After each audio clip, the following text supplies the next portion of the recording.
Great. Thank you so much, everyone, for coming tonight. This is the second session of the Multifamily Homebuyer course. And tonight is our lawyer and lender presentation. So we have Ray and Brandy here to speak with us. My name is Sarah. For those of you who don't know me, I work at the Brattleboro Development Credit Corporation, and we are co-hosting this with the Windham Windsor Housing Trust. So I'm just going to pause right there and ask Ray and Brandy to introduce themselves, and then we'll just jump right into the presentation. So Brandy, why don't you go first? Sure. Good evening, everyone. My name is Brandy Blackington, and I am the Senior Vice President, Retail Lending Manager at Claremont Savings Bank. We operate and lend in New Hampshire and Vermont. I've worked doing these types of webinars with Windham, Windsor County for a few years now, between first-time homebuyer seminars, and this will be the first time I presented on the multifamily investment financing. And I've been in banking. I'm on my 26th year and have always been in the banking and finance. So I'm looking forward to working with you this evening. Hey gang, my name is Ray Masuko. I'm an attorney here in Bellows Falls. I did my first real estate closing in August of 1972. So you can do the math. I stopped counting the number of closings I've done at 5,000 a few years ago. I bought my own first multifamily in 1974 or 5. House here in town, three-story, with what we used to call an in-law apartment on the third floor. And that certainly helped allow me to carry that house. My family and I lived on the first 2 floors. I held that for 32 years. I have owned or co-owned 5 or 6 other multifamily, along with another 10 or 12 commercial properties, raw land, an old railroad hotel, all kinds of different properties. We work with all the lenders in the area. We work with all the brokers in the area. And those are the 3 people that are going to be the biggest part of your team. Your lender, your agent, and your attorney. So I will mute myself and let Brandy talk about getting you some money. All right, wonderful. So let me just share my screen here, and I work off a dual screen here, so I want to make sure I am sharing the right one. So you're probably not seeing the right one, so let me move it over. It looks good. Can you see it? Yeah, PowerPoint. Okay, perfect. Okay. So good evening again.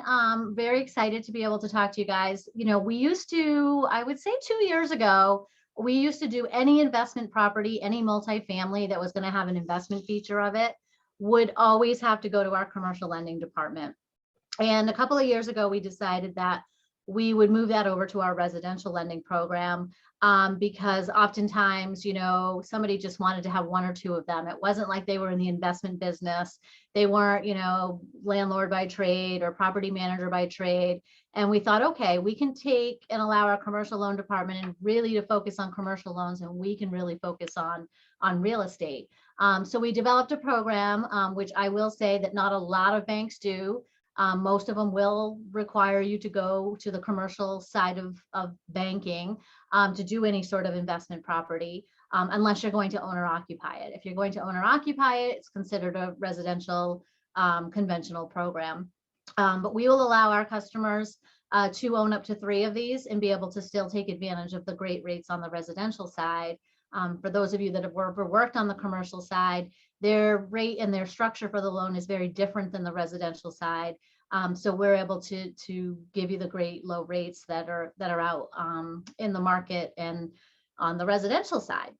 So what I did was a broad overview because all of you are going to have very, very probably specific questions to your scenarios, and I can't possibly cover every scenario that might come up. So what I will always offer every time I do a presentation is whether or not you plan on using me as a lender or not, you're more than welcome to utilize me as a resource. And so if you ever have questions and you could say, hey, you were on the webinar I took, I just had a specific question and thought maybe you could help. It's my job to be a community banker, and that means providing community services, whether it be education, advice, resource. So again, you know, there's no, if you call me, there's no obligation that you borrow from me. I would love that. But my job tonight isn't necessarily to sell Claremont Savings Bank, it's to provide education. So I just always want to put that offer out there for you. All right. And any questions you have throughout this? I do tend to speak a little quickly. I have a lot of information to present in 30 minutes. So if you have a question, throw it in the chat and Sarah will ask me the question and interrupt for me to be able to answer that.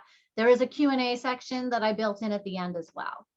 So we're going to go over primary residence versus investment financing program at CSB. So I can only tell you what an example of a financing program is. So I'm going to tell you what we do. Again, this is going to vary from bank to bank. So when you're out there calling your banks, you're going to want to kind of see what is the program that they're offering, because it's not apples to apples, and they may not do it on the residential side. We're going to talk about lead paint testing requirements. This is really, really important in both the state of New Hampshire and Vermont. Using rental income to qualify for the loan, and then a short question and answer. So one of the very first questions that when borrowers call me up and say, hey, Randy, I'm looking to buy an investment property, is I will ask them, are you going to be living in one of the units? If they're going to be living in one of the units, then that's actually considered an owner-occupied conventional mortgage. So I wouldn't have to look at that as specifically an investment product under our investment program. So I would allow a customer, if they're living in it, to actually take a conventional mortgage out for 30 years. Okay. If they're not going to be living in it, then it is a complete investment property, which means I have to use our investment financing program. And that one, you know, has certain criteria that we will allow for that loan. And I just want to say again, not all banks are equal when it comes to financing these. So what I have to say today is just my experience, but you'll want to ask these types of questions. All right, so moving on. So our investment financing program allows you to do a loan to value of 75% of the purchase price or appraised value, whichever is less. Okay. And for those of you that have been looking at real estate in the last 2 years, you know that right now it is competitive. It's hard to find a property to get in at without being outbid. Cash is king right now. So cash offers we're seeing our sellers are taking those over financing offers. However, we're starting to see a little bit of a slowdown in that area as well. So we will, if the purchase price is $200,000 and it only appraises at $190,000, we can only lend on the $190,000. If the purchase price is $200,000 and it appraises at $215,000, we lend on the $200,000. Okay, so it's whichever price comes in less. The maximum term we can do on an investment is 20 years. It is fixed for 20 years, whereas in a commercial, you would likely be fixed for maybe 3 or 5 years, and then you would see an adjustment. We are fixed for the entire term. If you were to get a loan from me today, you would get that fixed rate at 3.625. You're likely not going to get a secondary market rate on these loans. They are considered a riskier loan because it's not your primary property. So you do pay a little slight increase in interest rate to cover that risk, because these are not loans that we can always sell out into the market. Claremont Savings Bank 100% services every single one of the loans that walks through our door. So your servicing of your loan will never be sold. You will, no matter what, you will always pay Claremont Savings Bank, deal with Claremont Savings Bank. You can walk in and talk to somebody. We will never, in our history of being in banking, have we ever sold the servicing on any loan. And that includes investment properties as well. There is the standard closing costs that you would find if you were to get a regular first mortgage. But for investment properties, there is some additional processing that goes into that. So there is an additional 1% of the loan balance investment financing. So if you're financing $100,000, there's a fee of $1,000 for investment properties to cover the additional work that gets processed on these loans. Sometimes customers want to hold them in an LLC. That requires a little extra work.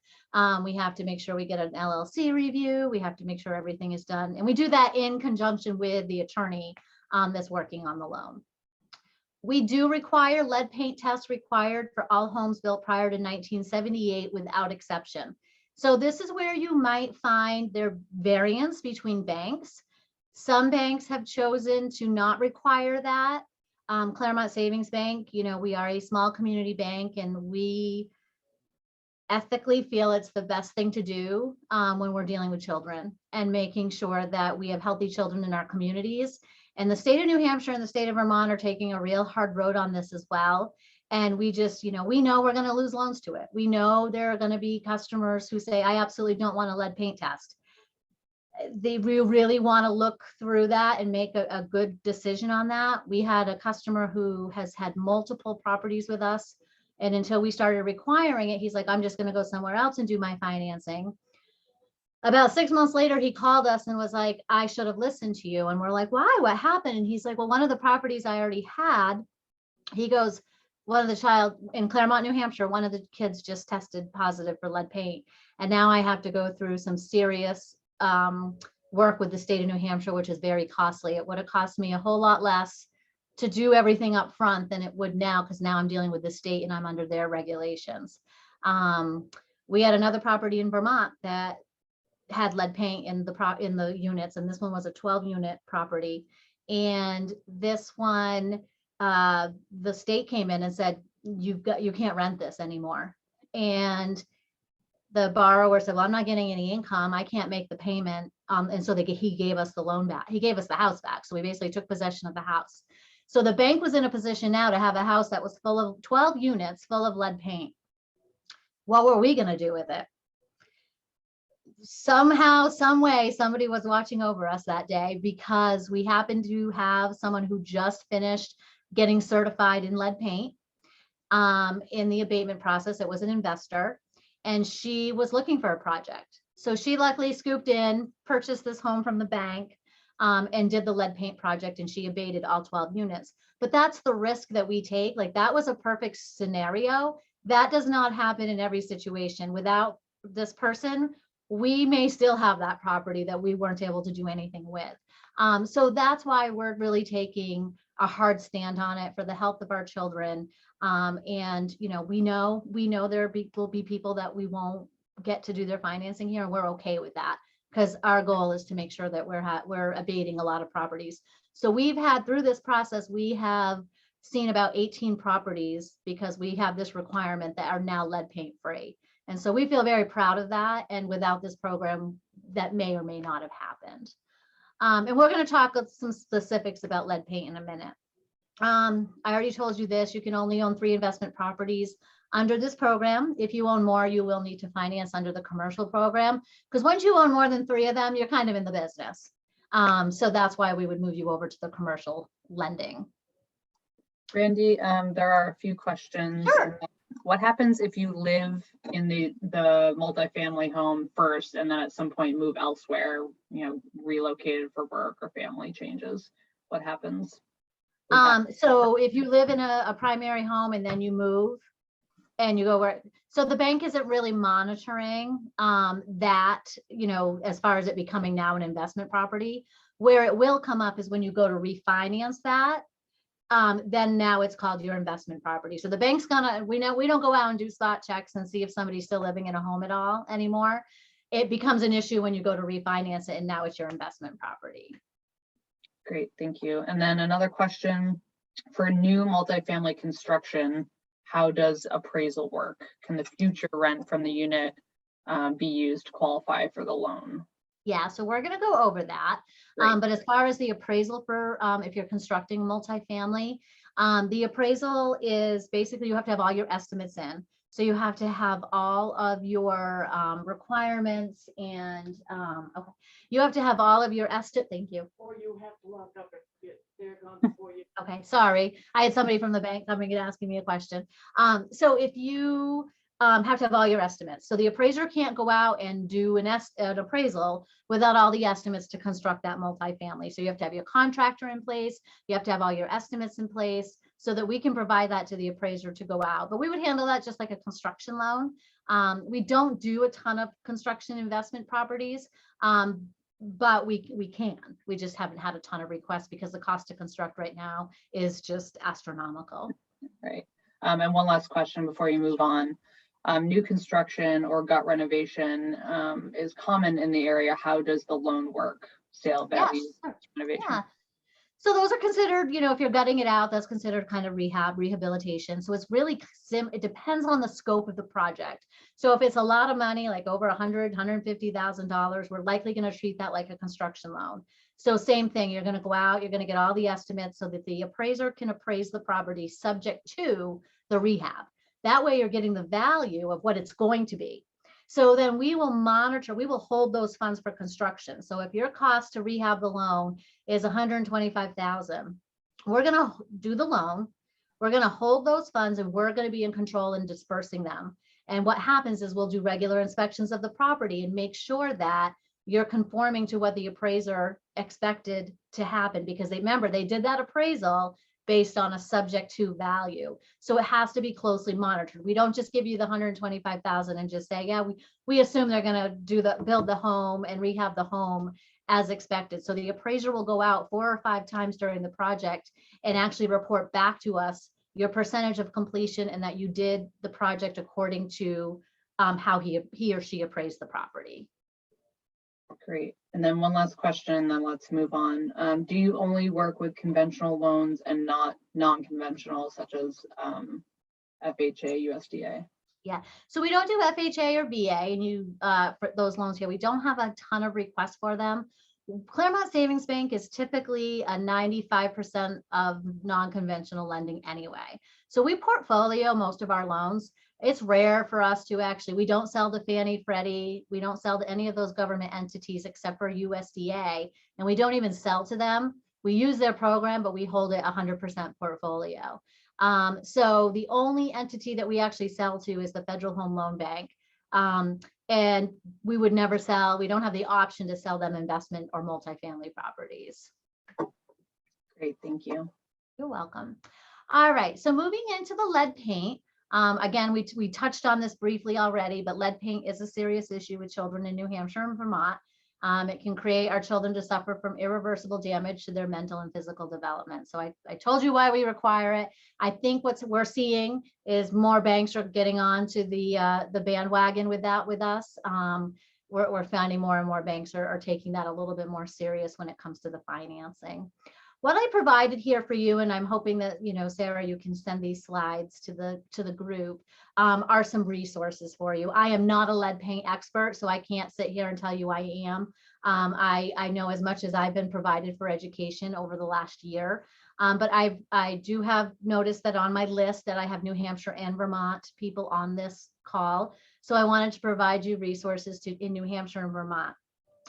There's a ton of information out there, why you should get lead paint, what it costs, what the process is. What's important to know is there is so much grant money that's out there to help people to be able to abate these properties. So I have, borrowers that say, oh, that's a lot of money. And I'm like, yeah, but, go get these grants. I think it was $1.7 million was just donated, or not donated, but was part of the grant program in Sullivan County. So there were businesses that took out tax credits to provide to that program. And it's also some in Vermont as well. So these are just some of the resources. We use Kirkwood Consulting. She's the one that actually in New Hampshire provides us with all of our education. So she actually, you can see her on TED Talk. She's out of Manchester, New Hampshire. She does a lot. She's the liaison for the Sullivan County program. And so she's just a wealth of knowledge for New Hampshire. And then I do have a couple of Vermont links there for you as well. So I encourage you, if you're looking at the lead paint and you have questions about that, all of your answers can easily be answered within these links. People often ask me, how much does a test cost? Well, I can't tell you that. It's really going to depend on the age and the size of the home, where the home is, the nature and extent of renovations that were done in the past. So some examples, this one was in New Hampshire, a single family home with 8 rooms. It cost about $475 for the inspections. And that one actually included a soil test as well. A 3-bedroom apartment, 7-room multi-unit, for common areas and exterior testing was around $425. So it's really going to be about, your specific requirement. Whoever you choose to use as a lead paint inspector, you can go right online and get quotes from them. So the lead inspection in New Hampshire, American Environmental Testing, They're the ones that we typically refer to in New Hampshire, just because Mickey, who does that testing, actually comes out and provides us our training as well. So we tend to just use him as a resource. So feel free to look into it, but those are some great resources that those people are the experts, not me. Using rental income to qualify, that was part of one of your questions that just came up. So it depends is the question. So if you're going in and you're purchasing a home, a multifamily home, and there are existing tenants living there that are staying, you're just buying the property, but all your tenants are staying, they've been there, they've had leases, we can use those existing lease agreements and we can use 75% of the rent. The other 25%, people say, well, what do you do with my other 25%? That's really to account for like repairs and vacancy. So 75% is the magic number for rental income that can be used to be added to whatever other income you might have from an employment. Typically my borrowers on the residential side, this is not their bread and butter. This is something they just do on the side. They have other jobs. So sometimes we need the rental income to qualify them and sometimes we don't. But if we do, that is how we calculate it. If it's an accessory dwelling unit, so like a mother-in-law apartment above a garage or a room that you're renting, that is not considered usable rental income as far as qualifying. If you already own the multifamily and you're coming to refinance it, what the bank typically will do is take a look at your most recent 2 years tax returns. Rental income is reported on a Schedule E, and we will calculate from that tax return how much income can be used. It's typically a 2-year average. And then when we use the tax return Schedule E to qualify you, we are not, your expenses are already included in that net. Whereas in the top example of using 75%, we're adding that to your income, but don't forget, we now need to take out the expense of the mortgage. We wouldn't have to do that when you already own and are filing those on your taxes because we've already accounted for your expense. Any losses though, right? I work with self-employed borrowers all day, every day, and I have this conversation with them as well. You know, I understand when you're doing a tax return, you want a little bit of tax shelter and your accountant and your CPA is doing whatever they can to make you pay the least amount of taxes. Where that burns you is when you go to apply for a loan, because we have to use, you know, any losses that come through, we actually have to minus that from any other income. So that is how that is done. Some of the questions from the registrations that came in, I think one of you must have already asked this, but construction of multifamily, we absolutely can do it. It's still going to be, if it's a investment property that you're not living in, it's still going to be the 75% loan to value. I will say with construction projects, we also have to collect a 5% cost overrun holdback. So what that means is if your estimates come in, okay, at a certain amount, we have to take 5% of that and collect that from you at closing and hold those funds in case you have any overruns. It's very typical in today's fluctuation of construction costs that there are cost overruns. Many banks will charge 10 to 15%. We decided to go out with take the risk and do the lower amount because sometimes 10 or 15% can put the customer way out of the ability to do that. And our job is to make loans, not to not make loans. So we do our best to try to keep things reasonable. Owner occupied, we talked about that. If you're owner occupied, we're going to treat you like a conventional mortgage. Okay. Energy efficient incentives, somebody had asked that on the questionnaire. I don't personally have anything on my side, but I bet you if you were to Google that and use those resources, I'm sure that, you know, both of the organizations that are co-hosting this event probably have some solutions there for you as well. Appraisal challenges. Well, first of all, an appraisal takes about 5 to 6 weeks right now because they're just so busy. And depending on where you're buying, I have less appraisers in Vermont than I do in New Hampshire. So I only have a certain group to choose from. And for projects, you just got to be really specific. Like, you know, I've had customers handwrite their estimates out. And I'm like, okay, but what kind of flooring are you putting in? Because it does make a difference to the value if it's hardwood or if it's, you know, carpet. Are you going to be using cabinets from Crown Point Cabinetry or from, you know, Lavalley's, right? The quality of the materials is very important to the appraiser. So sometimes they're challenged when not enough specific information is given in those estimates. typically, if you have a general contractor, they know that they are used to working with banks, and they know the questions that the appraisers are going to ask. And then sometimes what we're finding now is the cost to construct is nowhere near the value. So the value is coming in less, but you got this huge. So if your value comes in at 200 and the cost to construct is 250, because there's no way those two are balanced. They weren't balanced before the economic situation we're in now. They're certainly not now. You got to have, if you want to make this project work, you got to have that extra 50 grand sitting in the bank. So that's definitely a challenge right now, and whether it's multifamily or single family. Randy, we have a question. Is there an upper limit on how many units a rental property can have and still have a conventional mortgage? If Four units. What's that? 4 units. 4 units. Okay. Yeah. And I think Ray put in there in Vermont, it's up to 4. And he was curious if it's the same in New Hampshire. Yep, absolutely. Great. Any other questions? I know it was a high overview, just trying to stay within my time constraints and not get into the weeds too much. But as I said, I'm available. I'm sure my contact information can be shared with all of you. I sit every day in the Claremont office on 145 Broad Street. You're welcome to come in and see me.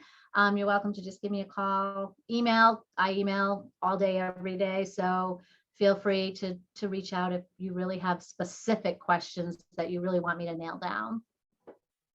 Great. And there will be some time for questions at the very end of the presentation. So if people think of something while Ray's speaking, then we can just ask Brandy at that point. Ray, why don't you take it away? Okay, thanks. And I enjoyed Brandy's presentation. I learned some things. From a legal standpoint, virtually all the work that we do is document driven. From the very beginning where you have an offer, which is accepted, becomes a purchase and sale agreement, all this way through the closing where we're doing the title policy, the mortgage, the note, through the post-closing where we issue a follow-up title policy. We don't get terribly involved with the lending end of it, except to the extent that typically we get a commitment letter from the lender with all the conditions that need to be met. And there's always a specific section for what the legal requirements are. I'll talk about that briefly as well. I know we have some folks on here who have never purchased property. So I want to run through, and this is going to sound real basic for those who have bought and sold property in the past, but if you haven't bought and sold before, you're out looking for a property, eventually you find something you like. Hopefully you're working with a real estate agent. They, at least initially, and if they're doing their job all the way through, but initially they are your biggest asset. They're going to be out there looking for properties for you that are suitable.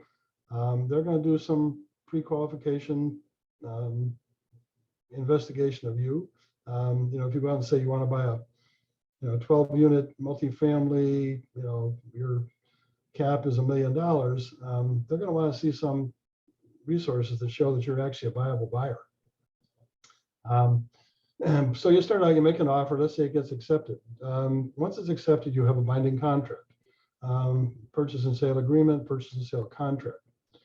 In that contract, some of the things that, from my standpoint, are critical, and we've only seen this one aspect come up in the last probably 6, 7, 8 years, what is known as an attorney review addendum. By the time we get a contract or somebody comes into the office with a contract, they've already signed it. It's already binding. And, we used to get questions like, well, I changed my mind, or I want to change the terms, or I don't like this, or I don't like that. The time for all that negotiation is before you have a final contract. So it's commonplace in Windham County, less so in Windsor County, Vermont. I don't know, I don't practice in New Hampshire, so I don't know if they address it in New Hampshire, but we always require an attorney review addendum. And this allows both the seller and the buyer to take the contract, go to an attorney of their choice, go through it with them. We make recommendations, and I know that on the Vermont standard realtor's contract in Vermont, I can tell you right off the bat, paragraphs 13, 16, 19, I'm going to insist be amended because they're not necessarily favorable to the buyer. So that contract's not going to become final until both parties have had a chance to have an attorney of their choice review it, make recommendations. We then send back the addendum that we propose to the agent. They send us the one from the seller if we're representing the buyer. And eventually we come to terms where whatever else we may want to include in that addendum. Once everybody has signed off on that and it becomes final, you're now locked into those terms. In the contract itself, there is, or there should be, a number of contingencies, primarily for the buyer's standpoint. But they're there to protect you and your investment. Brandy's already talked about, if you're financing, well, in the contract, it's going to say, what are your financing requirements? Do you need to borrow 95%? Do you need to have a mortgage that's not less than 25 years, 30 years? Are you not willing to pay an interest rate of more than 3.5%? Are you willing to pay points? So you're going to need to have done a lot of your advanced preparation for financing with your lender well before you get to the point where you're finalizing a contract. You need to know how much can you put down? How much cash have you got? What do you need to put aside for closing expenses? In Vermont, the transfer tax alone is for the first 100,000, it's 0.5%. Over 100,000, it's 1.45%. If you're not going to occupy it, it's 1.45% transfer tax on the entire sales price. I've had people come in here and say, "Oh, I had no idea I had to pay, $3,000 in a transfer tax." It's like, well, transfer tax is like a sales tax. I have people coming in from California. In California, the seller pays it. So they pay it in California, they come to Vermont, and they find out in Vermont the buyer pays it. It's like, wait a minute. I paid it to get out, now I have to pay to get in. The rule in New Hampshire used to be that the seller and the buyer each paid half. I don't know if that's still the case or not. I see Brandy saying yes. So you need to know that. You need to know, what those kind of costs amount to. One key contingency, obviously, is to make it subject to a long list of inspections. And it's not just, does the roof leak?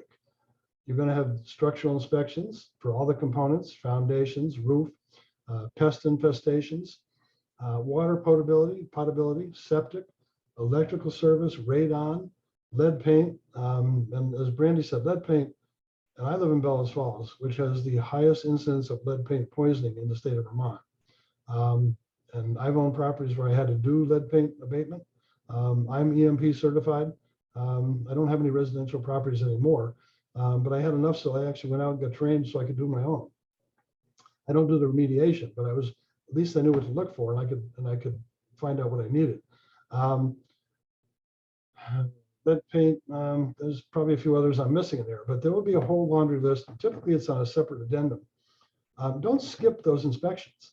I have people say to me, "Oh, I'm not worried about that. I have my friend, he's a buddy, he's a contractor. He went through the property with me. There's a couple small things." Well, I can tell you, I have litigated small things that amounted to $50,000 and $100,000 that because they waived the structural inspection, because their buddy was a contractor down in Rhode Island, they missed. Literally sill work, where you could reach in and grab a whole handful of the sill, which had been completely destroyed by powder post beetles. So do your inspections. Don't waive them. I guess if you're paying $10,000 for a house that you're just going to knock down, maybe you don't care. But other than that, don't skip any of those inspections. And your broker will write these up for you. It's not something you necessarily have to know about in advance, because they will have the inspection addendum. We used to build it right into the contract, and then the list goes so long, we do it as a separate addendum. But those are critical. And I can tell you, your lender is going to want to know not just about lead paint, but what else have you inspected? Furnaces, furnaces have a shelf life. They wear out eventually. Having just replaced one last week, I know very well.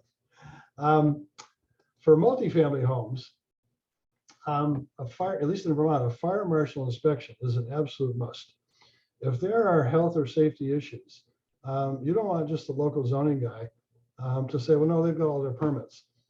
In Vermont, you can request and get a on-site fire marshal inspection.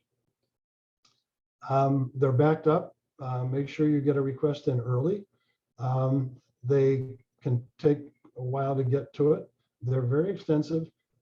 You may find pushback on the part of the seller who says, hey, I don't want the fire marshal coming into my place. Because if this deal doesn't go through and the fire marshal has cited violations, I have to fix those, whether the sale goes through or not. If you're a buyer, you don't want to buy those violations. Now, you may negotiate a reduction in price. You may negotiate who's going to be responsible for what. But in my case, if it's a multifamily, I want the fire marshal in there. Frankly, if it's a one family, but you see less agreement, less cooperation on the one family. But on multifamily, you absolutely want the Vermont fire marshal to come in there and do that inspection. They know what to look for, whether it's ingress, egress, all the things you look for smoke and carbon monoxide detectors, lighting, safety. So you want that fire marshal in there. They're your friend. I mean, granted, if they're going to find violations, the seller's going to be like, okay, well, you just, screwed up my sale. They should be worrying about those things too. And I've had contracts where it was agreed upon, and then the seller decided they didn't want to allow it to happen. And we were able to walk away from the contract. Nobody's happy then. Part of our job is to get a deal done. And out of my 5,000 plus closings, I've had very few that didn't get to the closing table. A couple of cases, the property burned down. The insurance wasn't enough to cover it, so they walked away.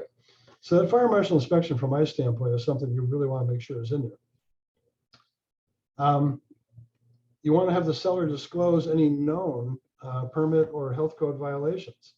I'm writing up a contract right now where we know there's violations. The seller is in enforcement proceedings with the town he's in. And we're saying, okay, we'll buy it, but not until all these are cleared up. Again, we do not want to buy litigation. And it's a big part of what I do. It's not what I want a client of mine buying into. So you want the seller to make an affirmative representation.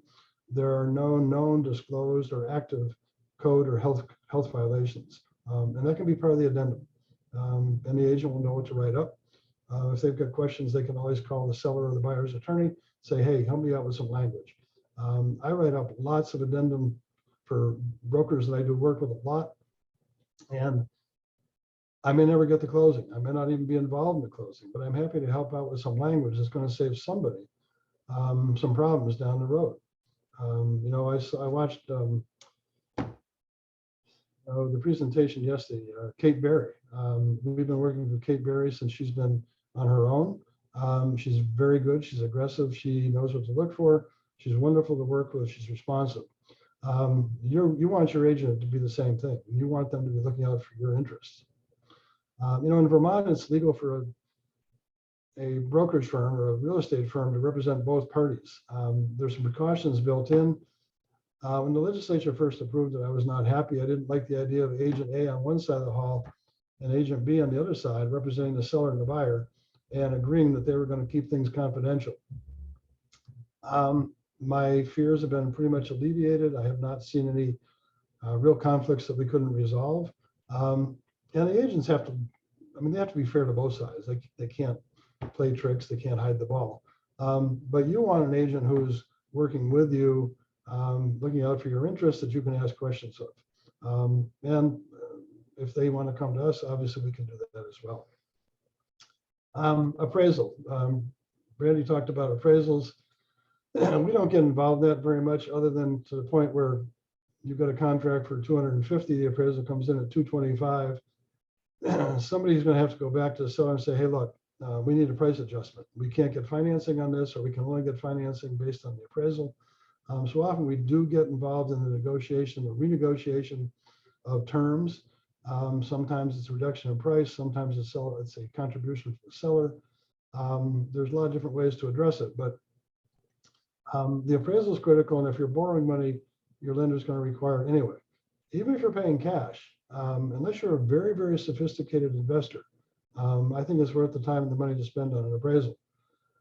Right now, I don't know what it's down to, but at one point last year, the height of the real estate bubble insanity. Appraisals were taking 6 to 10 weeks. Commercial appraisals were taking 8 to 12 to 15 weeks. I had clients offering to pay 3 times the appraisal quote to get expedited. And the answer was, yeah, you and my other 45 clients all want the same. I just saw a client pay $2,500 for a $650 residential appraisal. I'm not even sure that's ethical, but that's what the appraiser wanted, and that's what the buyer was willing to pay. Now, if I were a lender, I'd be a little skeptical of going back to that appraiser in the future. But when people want what they want, they pay extra. Those are all things that come in with the addendum, come in with the contract. If there is adjustments to be made, that's going to be in a further addendum. It might be a seller contribution. It might be a reduced price. We used to see a lot of sellers willing to take back second mortgages. I rarely see that today. You have to disclose that to your lender. If your down payment is coming in the form of a second mortgage from your seller, they want to know about that because you've just incurred some additional monthly payments. I get clients asking me all the time, well, do I have to tell my lender about this? My answer is you have to tell your lender about everything. It's considered bank fraud. You do not want to be explaining to a lender why you want, if they find out, when they find out, not if, that you also have a second mortgage payment of $350 that you did not think to mention. It's not going to be in your financial disclosure at the time you apply because you haven't yet incurred it, but it's going to be at the time of closing, and they are going to know, and they want to know. And when they get the final title report from me that says second mortgage to seller A, then there's going to be on the phone calling you to say, what is this second mortgage bit? Brandy, I see you're nodding your head. Hopefully you don't see that happen very often, but it happens. It can happen. Oh yeah, I mean, we've had to stop complete closings, like be in a closing and somebody said nonchalantly was talking to their spouse or whoever, and I no longer have my job anymore. It's like, whoa. Or I just went out and bought a new car. It's like, whoa. So yeah, we've had to stop closings. Yeah, no, I don't want to get too far off track, but at the closing table, the buyer has to reconfirm their loan application, that there's been no substantial adverse changes in their employment or anything else. And my client sat there and said, well, just before I left work this morning to come to the closing, I got a pink slip. Does that matter? And everybody took a deep breath. The seller's just about passed out. The lender said, we're done here. We're all done. The sellers had their moving van parked out in front of the bank. Anyway, it's, any change in anything, let everybody know. You can't hide things, and you shouldn't hide it. So those are experiences none of us want. Ray, there's a few questions in the chat, if you don't mind. Sure. What is the solution when the appraisal comes in less than the price? With so little on the market right now and so many people paying cash, is there a way to close the gap, like bringing the difference in cash? That may be more a lender question, but absolutely. We see contracts all the time where there's an escalation clause, where there's, I just had a client say he would make up the gap in between the contract price and the appraisal of up to $50,000. He had the cash to do it. He would make up the difference. We see so many people paying over list price, no inspections, no appraisals, very few conditions. That if you, I don't see it so much in the 1 to 4 family, I suppose, although we do see it in second home purchases. But yeah, you can close that gap if you've got the financial ability to do it. Make up that difference in cash if you have to. Appraisals right now are crazy because the market has changed so fast in the last 24 months. If we don't have a lender involved, and somebody asked me about how to get a value, I'm sending them to one of the dozens of brokers I work with and said, ask them to do what we call a fair market value appraisal, letter appraisal. Basically, it's a drive-by, and they do a few comparisons, and they give you a range. They don't give you a pinpoint dollar amount, but they will give you a range. I did that yesterday. He said, well, with a lender, I said, well, no, if the lender requires an appraisal, you need an appraisal from a certified appraisal. If you're paying cash and you've got the ability to do that, and you don't want to spend $1,000 or $1,500 and wait 6 to 10 weeks, then yeah, talk to not your broker who's selling it to you, but talk to another agent and pay them $150 or $200 to give you an appraisal letter or evaluation letter. So yes, there are ways to do that. And in relation to that, just real quick, what's happening with appraisals taking so long? Do we just need more of us to become appraisers, or is it related to COVID precautions or something along those lines? It's yes and no. With COVID, it's both directly and indirectly related. Sellers are uncomfortable about letting strangers come into their house to do that appraisal, which can take hours. But really, it's just the volume of traffic out there and not enough appraisers to go around. I have lenders calling me to ask me if I know of any other, they'll give me their approved appraisal list, say, do you know of any other appraisers within, say, I don't know, a 75 or 100 mile radius that we can start sending appraisals to? I've got appraisers coming in from Albany to this area, coming in from just outside of Boston, coming from the Concord, New Hampshire area. That's insane to be going 100 miles or more to get an appraiser. So yeah, anybody who wants to quickly go to appraisal school and get certified, you will not be lacking for work, at least not in the immediate future.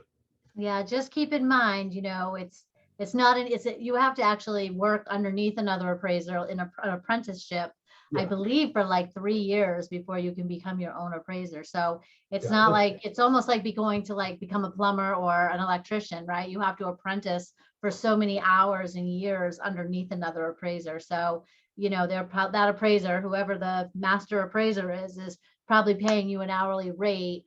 But it's not like we can just turn a switch and all of a sudden have all these we used to have a ton of appraisers. And then when the housing crisis happened and things were crazy in 2008 and 2009, the new appraisal regulations went in, and we lost a ton of appraisers that said, I'm not appraising under these conditions.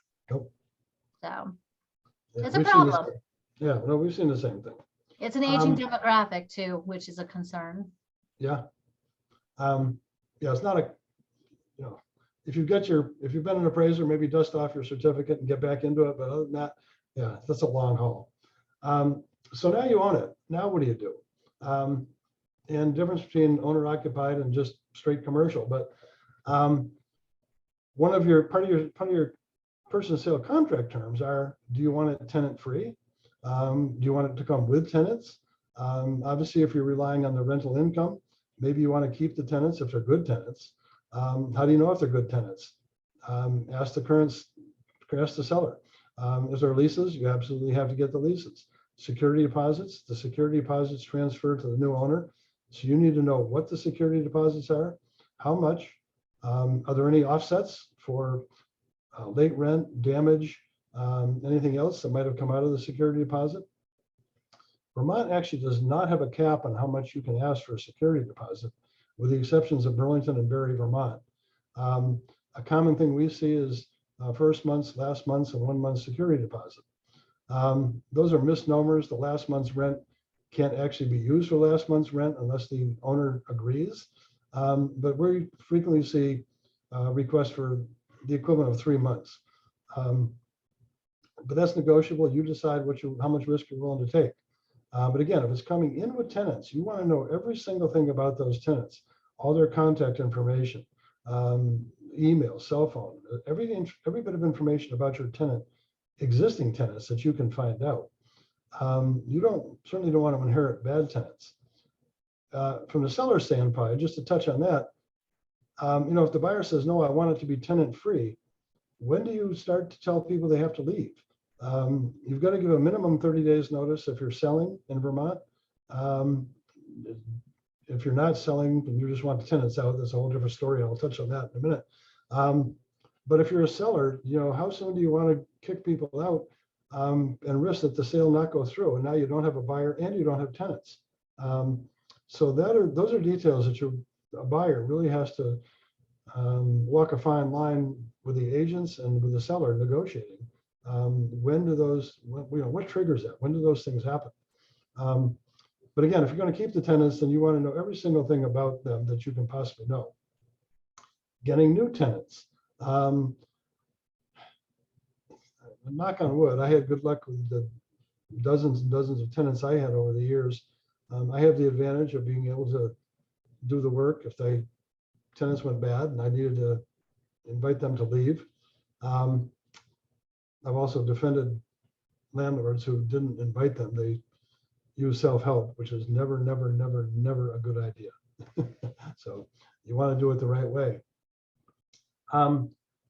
Getting new tenants, we probably don't have time to get into all that, but if you're going to be a landlord, you need to know, credit references, income verification, prior landlord references. I always went back at least 2 landlords. I don't want to know what the current landlord says, because if they're a lousy tenant, they're going to give them a great reference. So I always went back at least 2 landlords. Applications, you can't charge a fee for an application like you can in some states. But again, there's a whole laundry list of resources. I'm going to start calling up some of those. Keep in mind that, and I suspect New Hampshire is something similar, but Vermont has a residential agreement statute. So all residential rentals are governed by this statute, and most of the provisions in there you cannot alter or amend with a lease. There are certain minimum requirements for every rental, and even if you want to get rid of them, you can't do it. So you have to be extremely familiarize yourself, get a copy of Vermont's residential rental agreement statute. I'll give you the link here in the comments. And it's, if you've got insomnia, it's a great thing to put you to sleep. It's not fun reading, but it's essential if you're going to be a landlord that you know what you can and cannot do. And most importantly, what you cannot do. So you want to have, I don't have one for New Hampshire, unfortunately. I don't practice over there, but I'm sure that somebody from New Hampshire can get you that link, or you can Google it for sure. Going to leases. Lease is, that's going to govern how you be a landlord and how your tenant be a tenant. There are lots of resources for that, and I'm going to start calling up a couple of those. So I'm going to try to share my screen. I'm probably the least technically proficient person on here. This is, if you can see that, this is a long document put together with both the Vermont Apartment Owners Association and the Champaign Valley Office of Economic Opportunity on behalf of tenants. It's very comprehensive. It's long, it's 100 and something pages, but it is a tremendous resource. It covers every aspect of being a landlord in Vermont, a residential landlord in Vermont, that you could ask for. So I would definitely, and I think Sarah's going to give you, I'll make available PDFs of those so she can give you the copies of those and give you the ability to pick those up. Other documents, and I'm going to bring up another one at this point. A couple of leaflets, very simple. They reduce things to the basics. It's not a full comprehensive list of everything you can and can't do, but it's called Renting 101. Also put out by the Champaign Valley office, and a real short summary of tenants' responsibilities, which you also need to know, and the landlord's responsibilities. Again, it's a summary, just the high points, but it's a handy little thing to have on hand. I recommend people give a copy of this to the tenant as well. Your tenant, you and your tenant are going to be partners. And if you're owner occupied, you're going to be really close partners. And you want them to be as educated and as well informed as you are. The stronger the relationship you can build with a tenant, the less likely you are to have a bad relationship, get into problems with evictions, late payments, abuse. When I used to go drive by and when I was providing heat, and I'd see the tenant on the 3rd floor have all the windows wide open, I would have a friendly chat and remind them that I'm paying for the heat. We can turn the thermostat down. Please don't open the window. I can't afford to heat all or any of Bellows Falls outside those 4 walls. So it's good to have an informed tenant. It's good to be an informed landlord. Another brochure, also short, also put out between those same two organizations, fair housing law. I defended plenty of discrimination cases. I don't see a lot of it. I'm sure we have it, and hopefully I just don't know about it or don't see it. Hopefully people don't do it.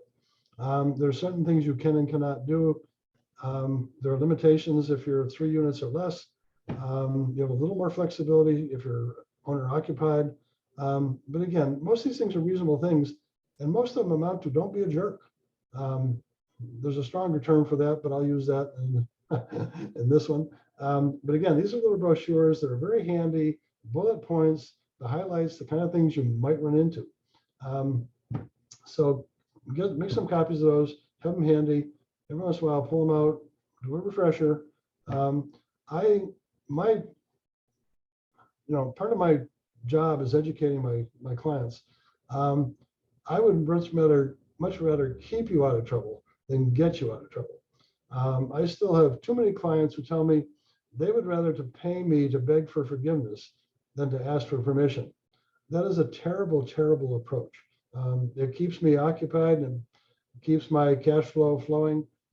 I don't want to get you out of trouble. I want to keep you out of trouble.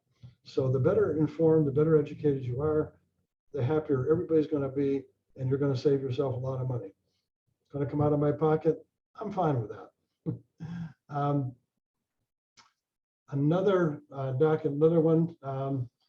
This is, again, same two organizations. They have great resources. Vermont's renting laws. This one is much shorter. It's a summary. It clears up a lot of renting myths. I still have people who tell me they can't evict somebody between the 1st of November and the 1st of April. That's not true now, and it wasn't true 50 years ago. But for some reason, that myth became very popular. And what I hear is landlords coming in and saying, well, my tenant says I can't kick them out in the winter. That's not true. It may not be nice, but it's not true. You still have to go through all the steps and all that. Utilities, which landlords don't necessarily deal with directly in terms of shutoffs, utilities do have some restrictions in terms of turning off power, propane, water, sewer. They have much more restrictions than you do in terms of a tenant who is in default. Not having a written lease means the tenant or landlord has no legal rights. As I said a few minutes ago, not true.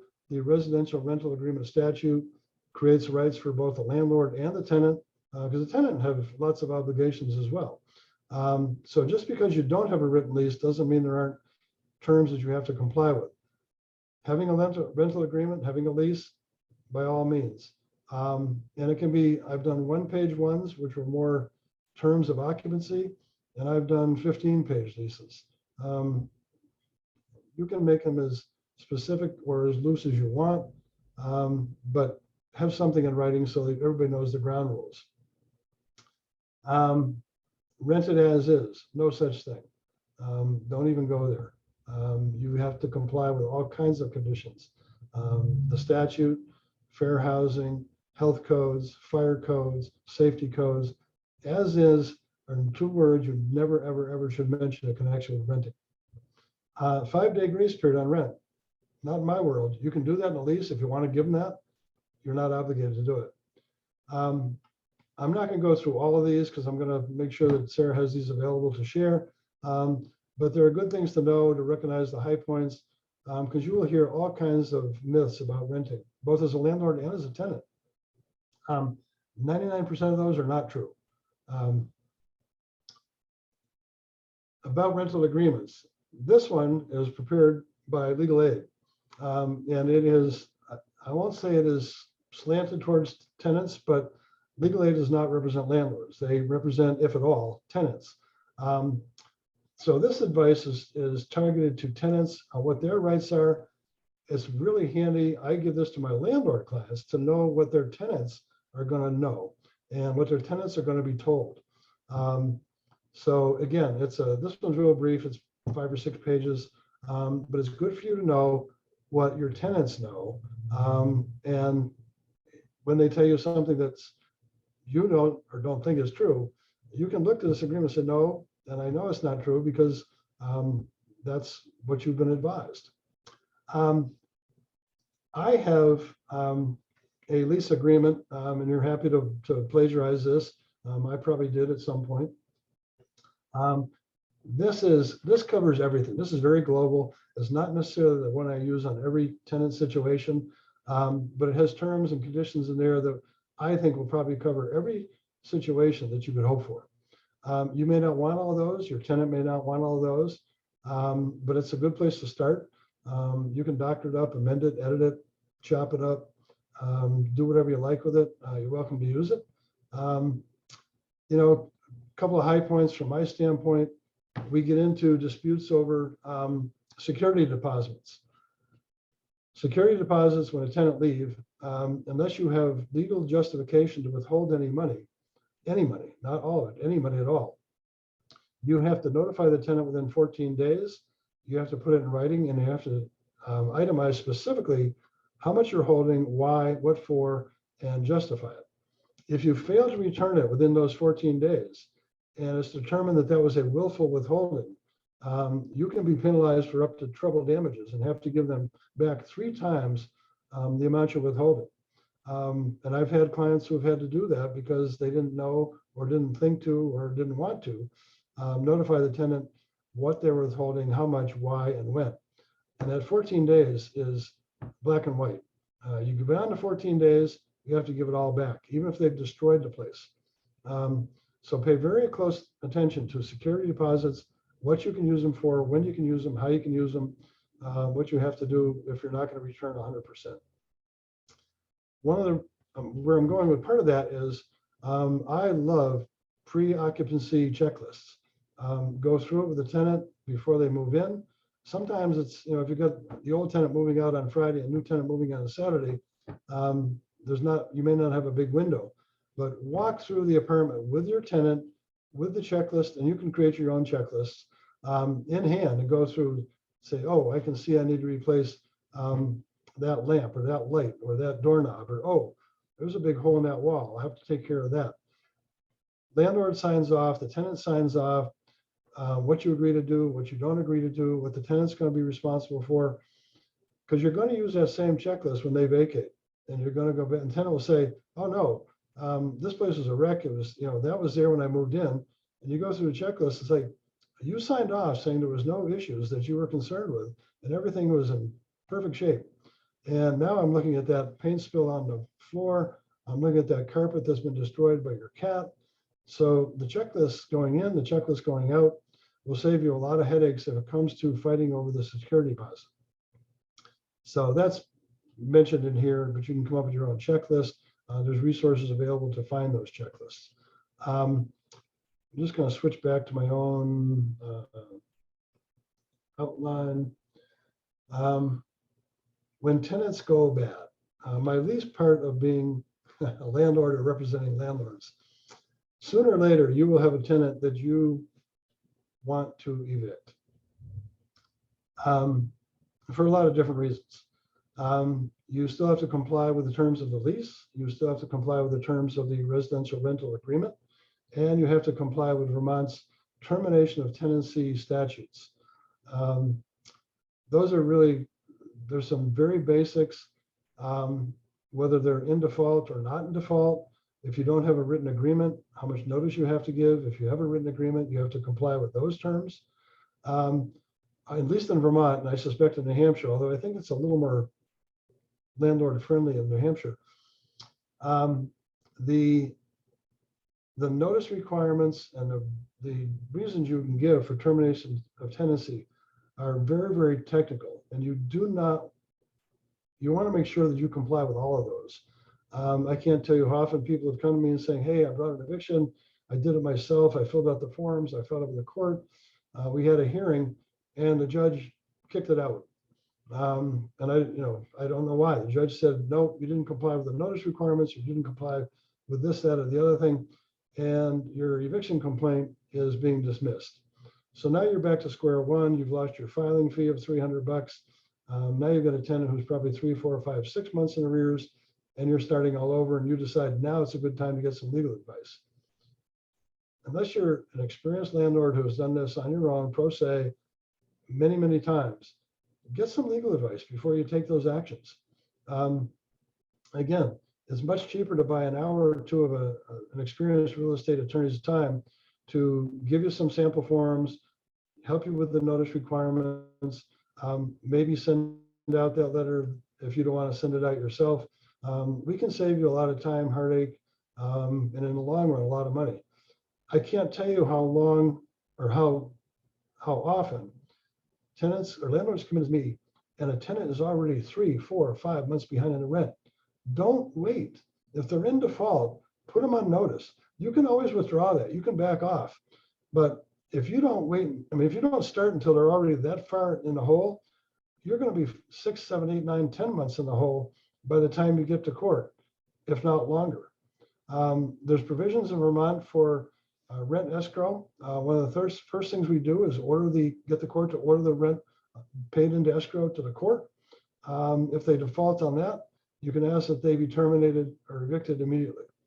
So there's so many technical provisions. We don't have time for all of them today, but you have to familiarize yourself with those if you're going to be a landlord. I know I'm in Vermont. I don't know New Hampshire, but I assume that they have at least as many requirements as we do. So my list goes on for pages. We don't have time to go through all of it, but I've shared with you some of those agreements. I'm going to stop sharing my screen so I can get back to looking at people. Oh, I see we have a whole bunch of items in the chat. There's a couple questions. Would you like me to read some? Yeah, if you could. So could you please explain about issues like disability accommodations and pets? I can. In terms of pets, you don't have to allow pets unless it's a support animal. And we have federal requirements on those. Each state has some of their own separate requirements. If they are in fact a true support animal, and just because we've had everything from miniature horses to anacondas being claimed as emotional support animals, they have started to tighten up on those rules. And I've represented both people with disabilities and restaurant owners, landlords who have questioned just exactly what they have to provide. Just a conventional pet, you don't have to allow. If you're going to allow pets, I suggest you get an enhanced security deposit. I've never met a cat or a dog that couldn't do significant damage given the opportunity. Parakeets, not so much, if they even tell you they have a bird. So pets are one area. In terms of, I should probably get back into my own documents. You do have to follow all of the ADA rules in terms of making it accessible and so forth. It doesn't necessarily mean you have to pay for them. There are certain accommodations that a tenant may request that may have to be provided, but not necessarily at your expense. And this is a very complex area that is way beyond the scope of this seminar or this webinar. But you do need to know which accommodations you have to accommodate or address, which ones are your responsibility to pay for.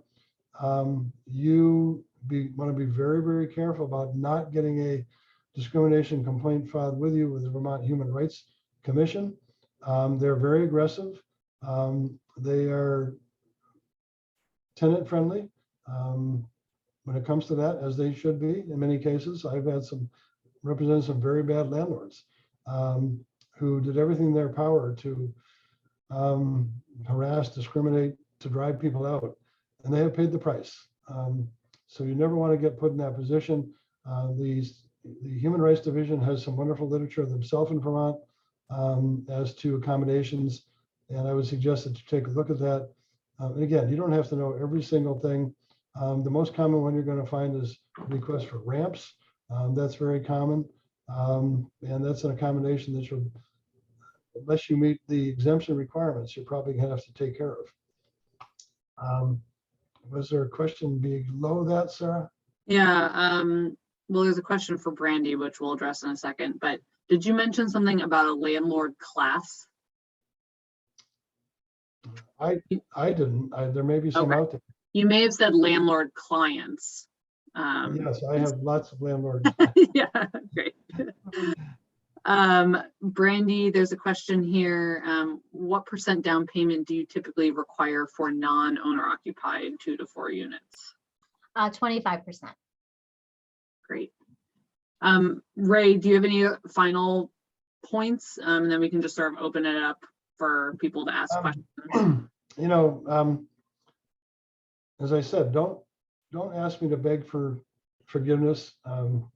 Get permission before you do a lot of things. That means backing way up to the person's sale agreement. Get all the terms in there that you think you're going to require for buying a house in the contract. Once you're locked into a contract, you can't just change your mind on a whim. So the contract controls the entire transaction from beginning to end. Make sure you get the terms in there that you want. And if you want some consultation in advance, we do that as well. But that's going to control it. The addendums can address changes that come up along the way, whether it's repairs by the seller, financing, extensions. We've done more closing extensions in the last 2 years than I've done in my whole career, just because nothing runs on time. And it's nobody's fault. It's just the volume creates that backlog that we all have to deal with. Again, get all the information you can on existing tenants. You don't want to buy into a bad tenant. So get all that information. Make sure you get the security deposits that every landlord is required to transfer them by law. I've had occasions where the buyer's attorney forgot to ask. We have to remind them, oh, by the way, we're going to be giving you $2,500 worth of security deposits. You get that as a credit on your consumer disclosure, your settlement statement. Leases, doctor up that lease that I'll make available. Use it as you see fit, but make sure, get a lease, have it in writing. You know, eliminate all the uncertainties, the unknowns. Well, my landlord said, well, if it's not in the contract, if it's not in the lease, it doesn't matter, because that lease is going to coalesce all the discussions that you've had. Security deposits, pets, anything else. How many people can occupy the premises? Overnight guests, how long can they stay there before they're termed to be another occupant? Do you want to limit it to one person? Can you limit it to 6 people? Subletting. If they're going to go away for 3 months to Europe, can they just sublet it without telling you? If that's okay with you, fine. If you don't want them to sublet without your prior written approval, make sure that's in your lease.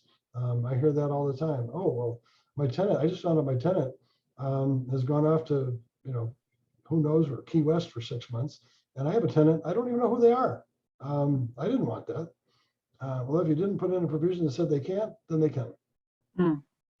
So, Yeah, go ahead. You know, leases are, you know, after the purchase and sale, leases are your next best friend. Spend the time, spend the money, create a lease that you're going to, especially if it's something you're going to be doing, you know, if it's a one-off, yeah, you know, we can help you with a one-off. If you're going to be, if you're getting into this to be a landlord or be in a landlord business, get a lease that you can use over and over again. You don't want to recreate from scratch each time you do it. Know your leases, know what you can do, what you can't do. So I guess if those are the high points I would want to emphasize, those are the 2 areas that you really want to pay attention to. Awesome. Thanks so much, Ray. That was very informative. Too informative. Maybe you've scared me away from wanting to. Just kidding. Great. So I just want to open it up. So instead of putting questions in the chat, you can feel free to either raise your hand or unmute yourself and ask. I just see a question came up about the difference between leasing an apartment versus subleasing a room. And I don't know if you really mean subleasing a room or leasing a room, but Vermont has co-share statutes.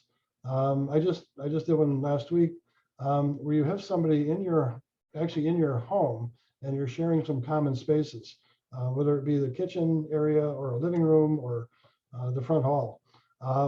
Those are much more flexible than conventional residential leases because you're actually inviting someone into your home. They scare the hell out of me, frankly. I'm not sure who I'm willing to invite into my home other than a relative, and even that's can be problematic. we don't distinguish between subleasing an entire apartment and subleasing a room, unless it's a sharing agreement, an owner sharing agreement, shared space agreement. So in terms of a room versus an apartment, there really is no distinction, at least in Vermont, from a legal standpoint. If you're doing the space sharing, boy, I would want to know just about everything about that person from the time of birth up until the time they're moving in. I just did one for a very complicated extended family where they're really not related, but they're sort of former in-law by marriage relationships. Right now they're on good terms, but I want them to put it in writing, so if those good terms turn bad, everybody knows their rights. So that's about the only distinction I can make in that area. Great. Dan? Yes, hi. Thanks so much for going through all of those topics, both of you. And this is a good segue from what you were just talking about. One thing that might be a long-term concern are long-term tenants. And on the lease topic, many landlords will go to month rent payments, and they won't have a lease after that first year. And I just wanted to get your feedback on that and some advice maybe for the group. Yeah, if you do have a lease and the lease expires and it's not renewed, all the terms of the lease, with the exception of the rent, stay in place. Even if it's a month to month, if you've been a tenant in Vermont for less than 2 years, you're still entitled to 60 days notice to vacate. If you have been a long-term tenant for more than 2 years, you're entitled to 90 days notice. So even though the rental term becomes month to month, the notice requirements revert to the residential rental agreement statute. So a minimum of 2 months notice for a tenant of under 2 years duration, a minimum of 90 days if you're over 2 years. And a lot of landlords are not aware of that, which I'll leave it at that. They should be. Is there, from the tenant letting the landlord know, is there a number? Do they have a requirement of how much time they need to let the landlord know? Typically, the requirement is at least one rental period. So from a tenant standpoint, if they're month to month, they only have to give a month, but it has to be a month prior to the due date of the rent. So if you don't give notice till the second of the month and your rent's due on the first, you don't get credit for that month, you get a credit for the following month. My bigger problem is tenants who just decide to leave with no notice. You can offset the rent that you're entitled to under the statute. Again, giving notice within 14 days of how much you're going to withhold. But tenants break leases far more often than landlords break leases, and for lots of good reasons. They move, they get married, they their job gets transferred, they get divorced. Lots of reasons for that. I tell landlords, work with them on that. Try to ease the exit as much as possible. You have an obligation to minimize your damages on that. You have to seek a new tenant once you get the apartment ready to rent. You can't just let it sit there for 6 months and say, oh, you owe me 6 months rent. You have an obligation to minimize your damages and find new tenants. Doesn't mean you have to stand out in the street corner and grab the first one that comes by. But the landlords do have some obligation to limit their damages. Any other questions? It is just about 5 minutes till the end, so I just want to be mindful of that. Brandy, I don't know if you have any final points, if everyone's all questioned out.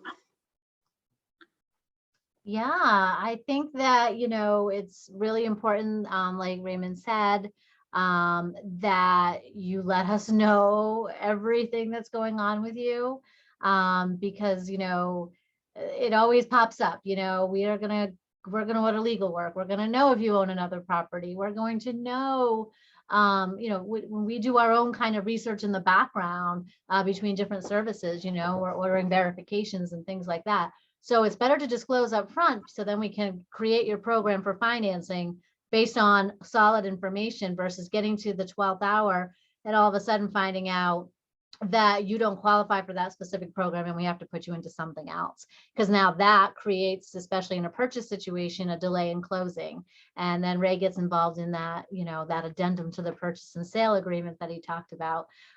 So yeah, just being right up front, preparing yourself. I mean, we all, I deal with borrowers all day, every day, and I have some that are just so anxious and they have to buy a house and, they're not quite ready, or they're not ready to get into a multifamily.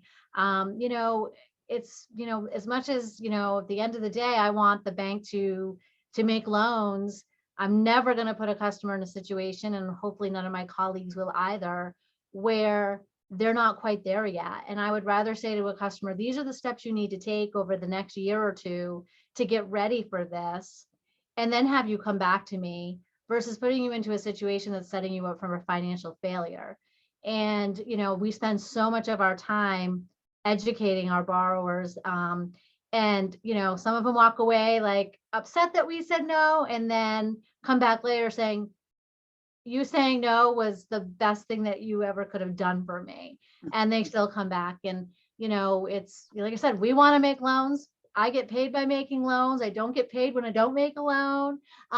So, but we're never going to put our customers in that scenario. So being upfront, coming for the education, and just being prepared to take on, mortgages are probably the biggest financial decision that people are making, is probably the largest loan you're going to take out. So you've got to be ready for that. And, I know it's painful right now renting at these high prices. And I feel like that's going to, create there to be wanting to be more activity, but don't, I guess the word is don't settle. And that's what I tell my borrowers, who say, well, I just need to find a house. I don't care what it is. Really? Do you really want to be in that situation?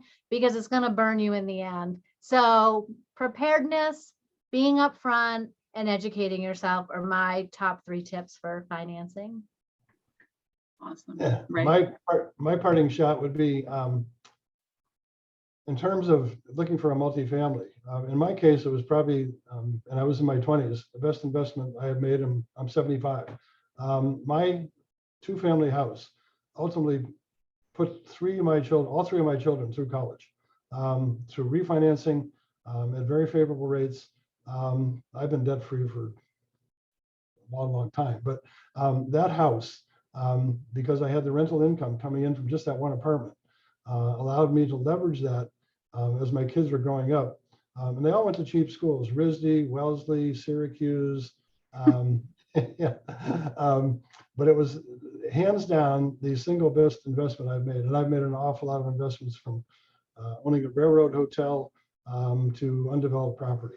So I would encourage everybody to, that's why you're here, obviously, look at those multifamilies.